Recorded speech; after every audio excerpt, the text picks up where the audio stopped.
Այս Կարլ Ֆլեշի գիրքը, որը թարգմանվում է հայերեն, նախ ինքնին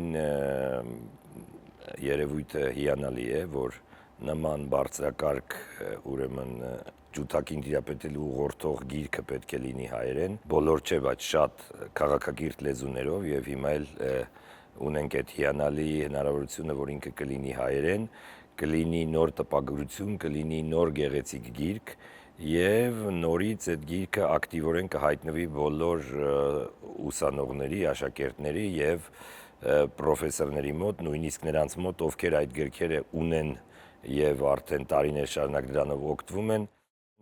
Ես ինքս, երբ որ երբեմն դասավանդել եմ ջութակ, իմ կարևորագույն գրքերից մեկը եղել է Կարլ Ֆլեշի «Գամաների եւ վարժությունների» գիրքը, որ ես իմ աշակերտների հետ դա մանրամասն մենք ամիսներ շարունակ եւ հետո ամբողջ կյանքում գուցե օրեկան մի քանի րոպե, բայց բոլոր այդ ջութակարները օգտվում են այդ գրքից։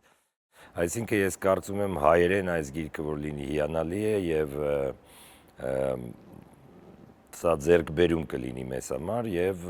ինչպես ասեցի, գիրքը նորից նորովի կհայտնվի այն մարդկանց մոտ, ովքեր չունեին, իսկ ովքեր ունեն, կլինի հայերեն նոր տարբերակը եւ նորից կսկսեն գուցե էլ ավելի ակտիվ օգտվել այդ գրքից եւ դրանով առաջնորդվել եւ առաջնորդել իրենց ուսանողներին։ Ես կարծում եմ, որ մենք պետք է ձեռք առնենք միջոցներ, որով իրոք կարող ենք նորից բարձրացնել եւ բերել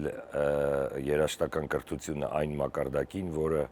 եղել է եւ այսօր էլ կարող է լինել մեր երկրում։ Ջութակը ինձ համար իմ հոգու ձայնն է։